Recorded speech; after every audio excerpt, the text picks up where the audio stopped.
In Disney's Moana, we see former wrestler Dwayne "The Rock" Johnson play Maui, a powerful Polynesian demigod. That makes sense. But who knew he could sing? Well, old school wrestling fans, that's who. Bright light city, gonna set my soul on fire. So viva Rock Vegas! Viva Rock Vegas, indeed. From that to highest earning actor in the world? Oh man, you have come a long way, Dwayne.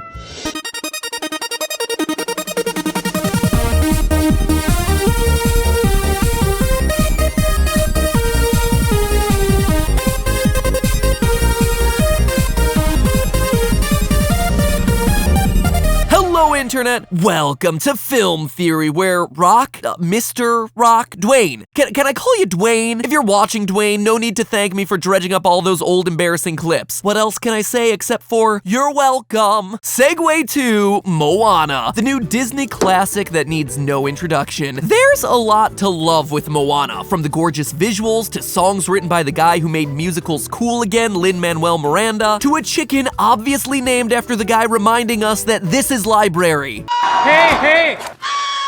This is library. Or just me impersonating a valley girl. Hey! While Lilo and Stitch gave us a small glimpse of Hawaiian culture, Moana really feels like it's celebrating the legends and traditions of all of Polynesia, stories that have been almost completely absent in pop culture history. Now, if you're a regular watcher of this series, you might be thinking to yourself, yeah, Matt Pat, talk all you want about how nice this movie is. I just know that you're gonna tell me that Moana is the devil, or that Maui is a serial killer, or that the pig is actually Moana's brother. And you know what? I can't blame you for that, dear theorist. In the recent past, my theories on lighthearted animated movies have tended to stray a bit to the dark side. But you've judged me too quickly, because for today's Moana theory, I turned over a new leaf. I tried something different and I focused on something positive. And after looking at all the fantastical elements of Moana, as well as some Polynesian mythology, my theory ended up being Moana is dead.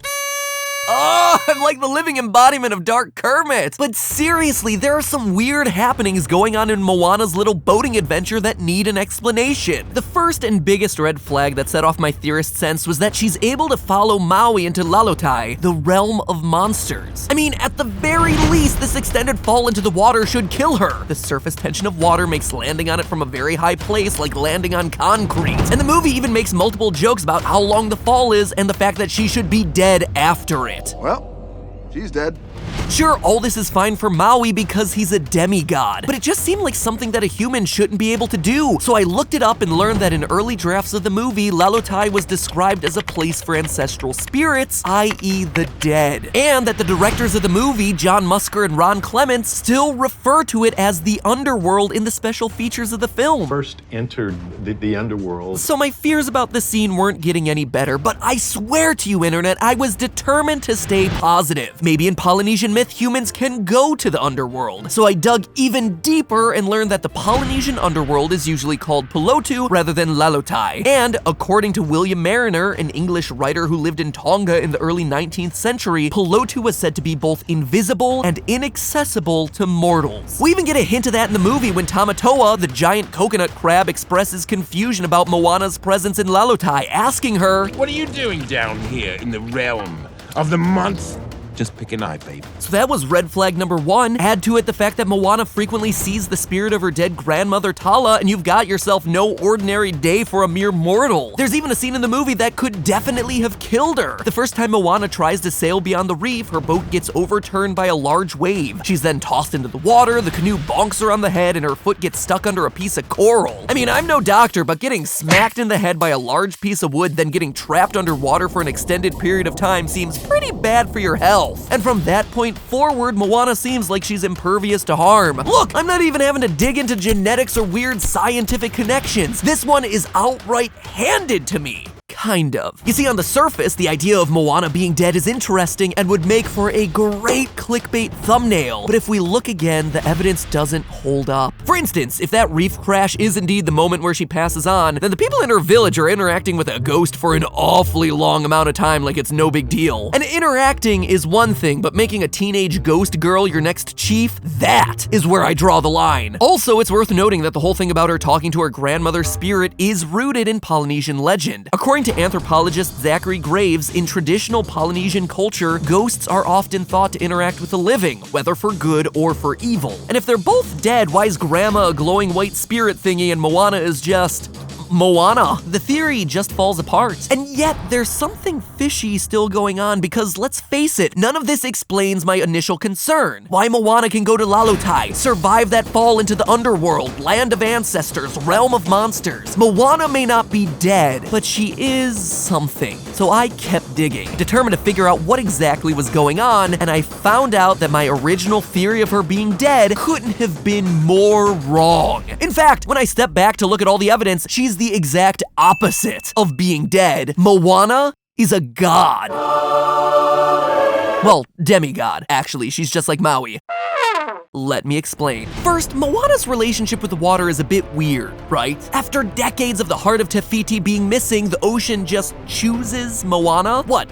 Because she saved a baby turtle? I don't think so. Who wouldn't save a cute baby sea turtle? It just seems weird. Why her and why now? What makes Moana so special? More on that in a minute. Also, the ocean's treatment of her is pretty inconsistent. She almost drowns in her first boating adventure, but after that moment, she's virtually invulnerable to the sea. Every time Maui throws her off the boat, she gets thrown right back on. When she asks the sea to help her find Maui, yes, she gets caught in a storm, but it's a storm that washes her up on the shore of Maui's island. And every time the heart of Te Fiti goes into the drink, the ocean spits it right back at her like a big petrified loogie. Yeah, we're making phlegm jokes. When I wrote it, I thought it was funny, but now looking back, it's not. It's not at all. Anyhow, all of these demonstrate how Moana and the sea are BFFs, but the one moment that's really striking is at the very end of the movie when, spoiler alert, Moana orders the ocean to move, fish, get out the way, so that she can confront Te Kā and the water parts right in front of her to clear a path on the ocean floor. Now, obviously, this is very reminiscent of the iconic scene in the Bible where Moses parts the Red Sea with the divine power of God on his side. And if this was what the movie was referencing, it would hurt my case for Moana being a demigod since Moses is immortal. But remember, we're talking about Polynesian beliefs. Drawing a parallel to a Bible verse here doesn't make a whole lot of sense. What would really help me out, though, is if there were some sort of similar story from Polynesian mythology. And wouldn't you know it, I've got one. One Hawaiian legend tells of Kane Apua, who's described as a god with a human form, who was able to cause water to flow from rocks and make a safe passage across the sea. Now, Maui certainly doesn't have that kind of power. If he did, he could have escaped from his island long before his 1,000-year exile was up. So it seems likely that the one calling the shots here is Moana herself. The second thing that points to Moana being more than human is simply her name. The name Moana means ocean or deep sea in a few of the Pacific languages, from Maori to Hawaiian. And while the sea could have chosen Moana because it's like, hey girl, we got the same name, so I'm gonna send you on a quest, it's much more likely that Disney's continuing the Polynesian pattern of having deities whose names are the things that they're gods of. For example, Te Fiti is the Maori god of wind and storms. Translated, the name Tawhiri means wind. Pele is a Polynesian god of fire whose name means volcano,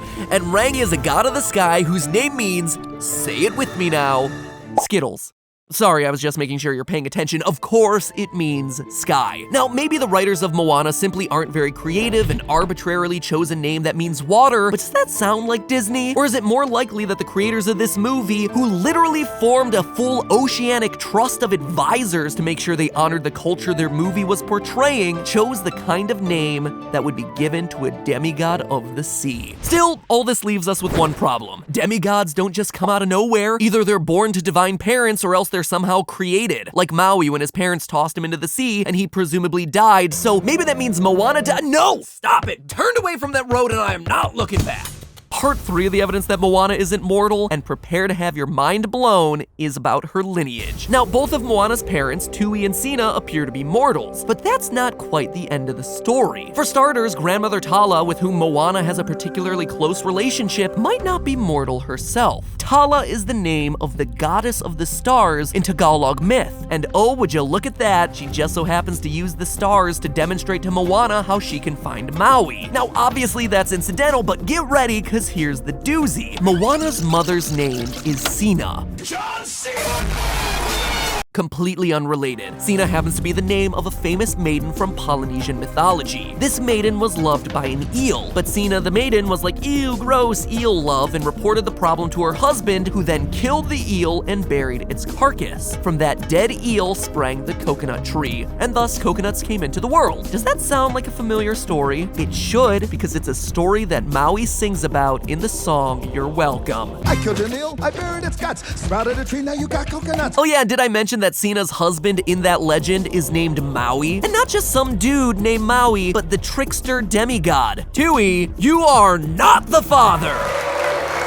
Remember that Moana's quote-unquote father, the chief, is the one who forbids her to sail beyond the reef. But when her mother discovers that she's going to sail off secretly into the night, she says nothing. She actually helps Moana pack her things and sends her on her way. That always felt like such a weird moment to me, but it makes a whole lot more sense when her mother sees this dangerous voyage as inevitable. Moana as a demigod being compelled to go out and accomplish greater things, and along the way, find her real father. A father whose immortal blood is the key to her own powers over the ocean. That's right, Moana is the daughter of Maui.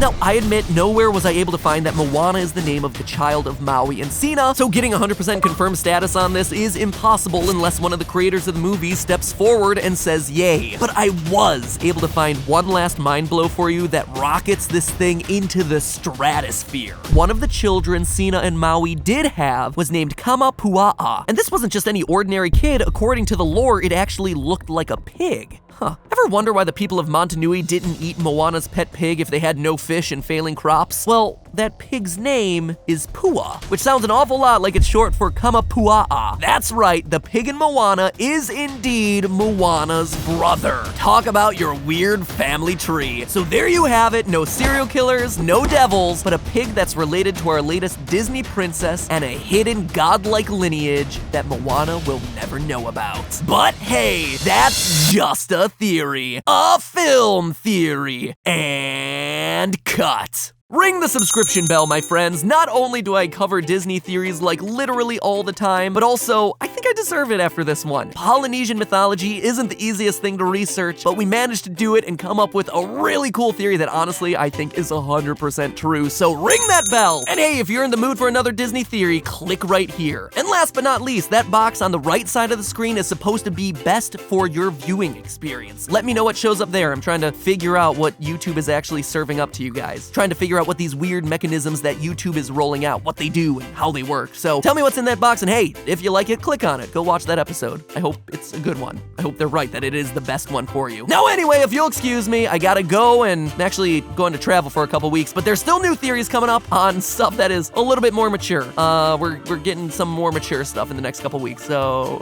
that'll be fun. Enjoy Moana!